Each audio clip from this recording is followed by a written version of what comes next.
जब हम ही अपने विद्या मंदिर को इस तरह दूषित करेंगे तो क्या इससे हमारे बच्चों में अच्छी शिक्षा और अच्छे विचार आ पाएंगे।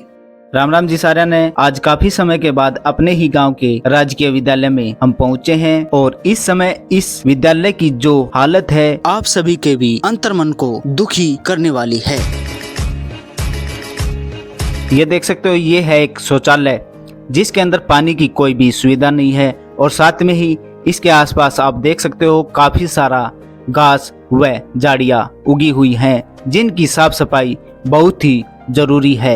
किसी भी सार्वजनिक कार्य में या किसी भी अच्छे कार्य में लोगों के अनेकों मत होते हैं जो आज हमने यहाँ पर सुने भी हैं। इसके साथ ही यहाँ पर लड़कों के लिए भी एक शौचालय बनाई गई है जिसके अंदर भी पानी की समस्या है। साथ ही में यहाँ पर आप देख सकते हैं झाड़ियाँ कितनी बड़ी बड़ी हो चुकी हैं। साथ में ही कांग्रेसी घास भी बहुत ही बड़ी बड़ी यहाँ पर खड़ी है। पूरे विद्यालय की जो पुरानी बिल्डिंग है वो काफी जर्जर हालत में है और ये कभी भी गिर सकती है जिससे भारी नुकसान भी हो सकता है। ये विद्यालय का एक भोजनालय है जहाँ पर आप देख सकते हैं कैसी हालत बनी हुई है। ऐसा लगता है कि ये भोजनालय काफी समय से बंद है और इसके साथ में एक हॉल बनाया गया है जो बहुत ही बुरी हालत में हो चुका है। और आज हमने यहाँ पर जो व्यक्ति इकट्ठे किए थे तो उन व्यक्तियों के कुछ ऐसे मत थे जो हम आपके सामने रखना चाहेंगे और इसके साथ ही आपको वीडियो में दिखाएंगे कि यहाँ की जो बिल्डिंग है साथ ही में यहाँ की जो बुरी हालत हुई है वो कैसी है। इस बिल्डिंग की हालत आप देख सकते हैं। इसके अंदर जो सरिये डले हुए हैं वो भी आपको दिखाई दे रहे होंगे। तो आप देख सकते हो कि इस बिल्डिंग की हालत भी काफी नाजुक है। ये बिल्डिंग कभी भी गिर सकती है और भगवान ना करे कि इससे कोई भी हादसा हो तो उससे पहले इसका समाधान होना अनिवार्य है। और इसी समस्या के चलते आज हम यहाँ पर पहुँचे थे ताकि इस समस्या को हम पूरे गांव के सामने व प्रशासन के सामने रख सके और इसका जल्द से जल्द समाधान भी हो जाए। स्कूल के अंदर जगह जगह बरसात का पानी इतना ज़्यादा इकट्ठा हो चुका है कि यहाँ पर मच्छर व अन्य जीव भी पैदा हो सकते हैं जिन कारण बच्चे बीमार भी हो सकते हैं। साथ ही में जो यहाँ की चार दीवारी बनाई गई है उसके अंदर भी जगह जगह ईंटें निकली हुई है जिस कारण काफ़ी ज़्यादा समस्याएं जन्म ले रही हैं। प्रिंसिपल साहब ने हमें इस चार दीवारी के बारे में भी बताया कि इसके लिए हमने काफ़ी समय पहले एप्लीकेशन दी थी लेकिन अभी तक इसका कोई भी समाधान या कोई भी वापिस उत्तर हमें नहीं मिला।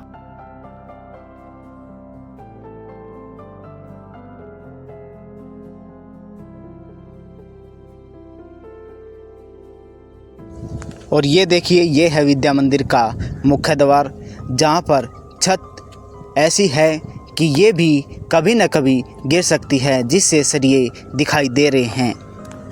और अब हम आपको दिखाते हैं इस विद्यालय की जो चार दीवारी है उसका दृश्य। यहाँ पर आप देख सकते हो यहाँ से ईंटें निकली हुई हैं जिनको दोबारा डाला गया है और साथ ही में आप पूरी दीवार को देख सकते हो जो पूरी तरह नीचे से खराब हो चुकी है। अब आइए विद्यालय के अंदर जो बिल्डिंग बनी हुई है उसके पीछे का दृश्य आपको दिखाते हैं और साथ ही में उन व्यक्तियों द्वारा जो कहा गया वो आपको हम बताते हैं। उन व्यक्तियों द्वारा हमें समझाया गया कि ये सभी कार्य पंचायत के या फिर सरकार के हैं। तो हमारा कहना ये है कि पंचायत या सरकार हमारे द्वारा चुनी जाती है समाज में अच्छे कार्यों को बढ़ाने के लिए और हमारी कोई भी समस्या है तो उसको हम किसी के साथ साझा ही नहीं करेंगे तो उसका समाधान कैसे हो सकता है। दूसरी बात ये कि अगर ये समस्या अकेले व्यक्ति की होती तो समाधान भी अकेला व्यक्ति ही कर लेता, लेकिन ये समस्या पूरे गांव और पूरे देश के भविष्य की है तो समाधान हमें एकजुट होकर ही निकालना होगा। दूसरी बात उन व्यक्तियों द्वारा ये कही गई कि सरकारी स्कूल में हमारा किसी का भी कोई बच्चा नहीं पढ़ता तो हम क्यों पंचायती बन रहे हैं। इस सवाल का तो जवाब मेरे पास नहीं है। अगर आप सबके पास है तो जवाब अवश्य देना। तीसरा सवाल उन व्यक्तियों का ये था कि एक कमेटी बनाई जाए जिसमें 11 या 21 व्यक्ति हों, वो ही इन कार्यों का निवारण करेंगे। अब पहले जो कमेटी बनाई गई थी उस कमेटी के ये खुद मेंबर व मुखिया हैं, तो आप सब इनके बारे में क्या कहेंगे? और ऐसे ही लोगों की अगर कमेटी दूसरी भी बनाई गई तो ये ही हाल रहना है। अगला सवाल हमारे आदरणीय कमेटी मेंबर का ये था कि आज तुम आए हो, पता नहीं फिर कब स्कूल में दर्शन दोगे। फिर प्रिंसिपल साहब ने कहा कि ये कमेटी ही 4-5 साल में पहुंची है, हमने तो कई बार एप्लीकेशन भेजी है कि स्कूल में जो कार्य होने हैं उन पर कोई एक्शन लिया जाए, लेकिन आज तक कोई भी कार्य पूर्ण नहीं हो पाया, ना ही उनका कोई उत्तर वापस आया है। और इन कार्यों में स्पष्ट रूप से लगता है कि कोई न कोई अड़चन गांव वाले ही डाल रहे हैं।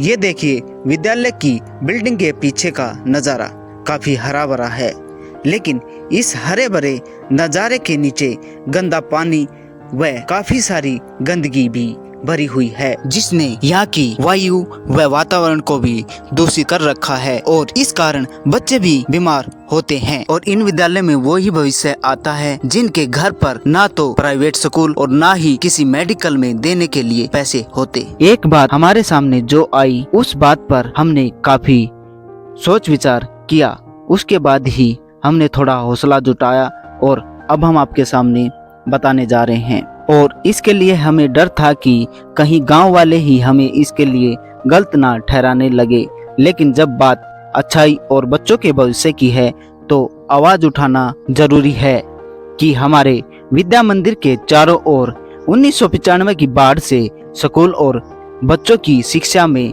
कोई रुकावट ना आए। तो उस समय फिरनी बनाई गई थी, तो उसके साथ ही कई मकान आज बन चुके हैं और एक प्राइवेट स्कूल भी बन गया है।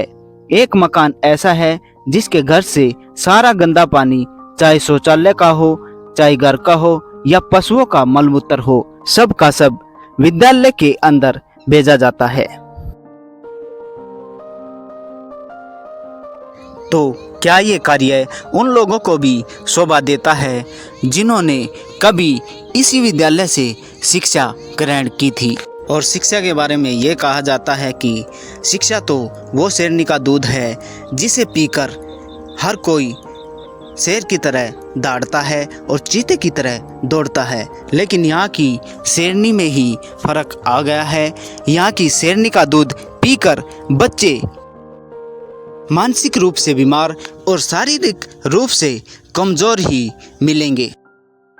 ये थे हमारे विचार और साथ ही में हमारी जो विद्यालय की कमेटी है उनके विचार। अब हम चाहते हैं कि इस विद्यालय का उद्धार हो और बच्चों को अच्छी शिक्षा दी जाए। साथ ही में आपको एक बात और बता देता हूँ कि जो हमारे कमेटी के मुखिया ने हमें बात कही थी कि हमारे तो इस विद्यालय में कोई भी बच्चा नहीं पढ़ता, तो उनकी बात मैं हमेशा याद रखूंगा और उसके बारे में अगली वीडियो में आपको बताऊंगा कि आपको प्राइवेट स्कूल क्या देता है और क्या फ़ायदा हो रहा है। तो चलिए आज की इन बातों को यहीं पर विराम देते हैं, और अगर इस विषय पर कोई भी प्रतिक्रिया हमें मिलती है तो हम आपके साथ साझा ज़रूर करेंगे। जय हिंद, जय भारत, वंदे मातरम।